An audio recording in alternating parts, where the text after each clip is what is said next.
Thank you అధ్యక్ష గౌరవనీయులు పెద్దలు దివంగత ప్రధానమంత్రి మాన్యులు డాక్టర్ మన్మోహన్ సింగ్ గారికి నివాళులర్పించే ఈ సందర్భంగా ముందుగా ముఖ్యమంత్రి గారు ప్రవేశపెట్టిన సంతాప తీర్మానానికి పూర్తిగా మా పార్టీ తరపున మద్దతు తెలియజేస్తూ డాక్టర్ మన్మోహన్ సింగ్ గారికి భారతరత్న ఇవ్వాలి అని ఏదైతే వారు ప్రతిపాదన పెట్టారో దానికి కూడా సంపూర్ణంగా మా మద్దతు ప్రకటిస్తూ తప్పకుండా ఈ భారతరత్న అనే పురస్కారానికి గౌరవానికి వారు ఖచ్చితంగా అర్హులనే మాటను కూడా మా పార్టీ కూడా సమర్థిస్తూ వారి ప్రతిపాదనను పూర్తి స్థాయిలో ఏకీభావం తెలియజేస్తా ఉన్నాం అధ్యక్ష మన్మోహన్ సింగ్ గారి గొప్పతనాన్ని, మన్మోహన్ సింగ్ గారి యొక్క సామర్థ్యాన్ని, మన్మోహన్ సింగ్ గారి యొక్క తెలివితేటల్ని మొట్టమొదటగా గుర్తించింది కూడా మన తెలంగాణ బిడ్డ పివి నరసింహారావు గారు అనేది నిర్వివాదం అధ్యక్ష.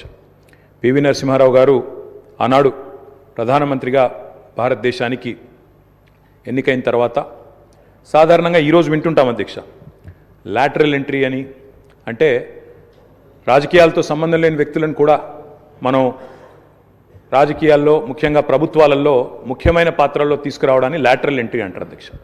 కానీ ఈ లాటరల్ ఎంట్రీ అనే విధానాన్ని ఆనాడు పివి నరసింహారావు గారు తీసుకొచ్చి రాజకీయాలతో సంబంధం లేని ఒక ఆర్థికవేత్త, ఆర్బీఐ గవర్నర్గా పనిచేసిన ఒక మంచి తెలివైన ఒక ఆర్థికవేత్త మనకు అందుబాటులో ఉన్నారని చెప్పి గుర్తించి గౌరవించి వారిని ఆర్థిక మంత్రిగా ఆనాడు నియమించారు అధ్యక్ష.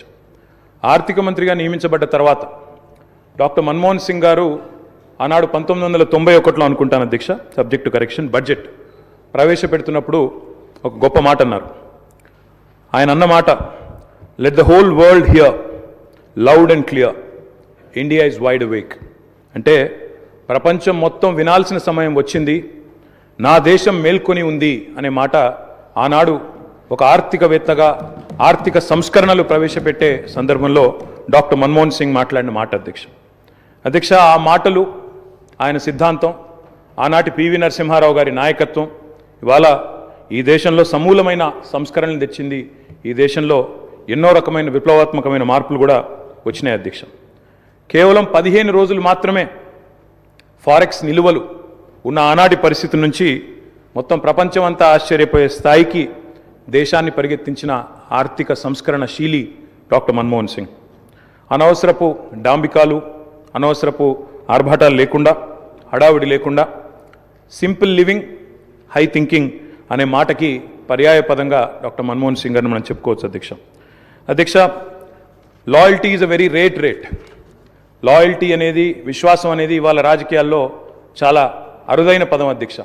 అట్లాంటిది తనకు అండగా నిలబడ్డ మరి కాంగ్రెస్ పార్టీకి జీవితాంతం సేవలు అందించిన ఒక మహానుభావుడు డాక్టర్ మన్మోహన్ సింగ్. ఎందుకంటే ఒక ఆర్థిక మంత్రిగా, తర్వాత ప్రధానమంత్రిగా 10 ఏళ్ల పాటు పనిచేసి మరి పూర్తి స్థాయిలో ఆ పార్టీ అధికారం కోల్పోయిన తర్వాత కూడా అంతే స్థాయిలో నమ్మకంగా, ఇందాక ముఖ్యమంత్రి గారు చెప్పినట్టు అవసరమైతే ప్రజాస్వామిక నిరసన కార్యక్రమాల్లో కూడా ఆ పార్టీ తరఫున ఒక సభ్యుడిగా పాల్గొన్న ఒక అభ్యుదయవాది, ఒక నిరాడంబర మనిషి డాక్టర్ మన్మోహన్ సింగ్ అధ్యక్ష. ఆయన ప్రధానమంత్రిగా ఉన్న కాలంలోనే మా నాయకుడు, మా పార్టీ అధ్యక్షులు, తెలంగాణ తొలి ముఖ్యమంత్రి కేసీఆర్ గారు దాదాపు ఒక 1.5 సంవత్సరాల కాలం పాటు వారి క్యాబినెట్లో మంత్రిగా కూడా పనిచేశారు అధ్యక్ష. మంత్రిగా పనిచేసే క్రమంలో ఆనాడు 2004లో కాంగ్రెస్ పార్టీతో పొత్తు పెట్టుకొని మరి ఆనాడు ఎన్నికల్లో గెలిచిన తర్వాత క్యాబినెట్లో భాగస్వామ్య పక్షాలను కూడా ఆహ్వానించి కేసీఆర్ గారి క్యాబినెట్ మంత్రిగా తీసుకున్న తర్వాత వెంటనే ఒక చిన్న చిక్కు సమస్య వచ్చింది అధ్యక్ష. కేసీఆర్ గారికి పోర్ట్ఫోలియో ఆనాడు షిప్పింగ్ పోర్ట్ఫోలియో ఇవ్వడం జరిగింది. ఇస్తే వెంటనే డిఎంకే వాళ్ళు ప్రధాన భాగస్వామ్య పక్షం యూపీఏలో వాళ్ళు వెంటనే అభ్యంతరం లేవనెత్తినారు. మీరు మాకు కమిట్మెంట్ ఇచ్చారు, మాకు ప్రామిస్ ఇచ్చారు,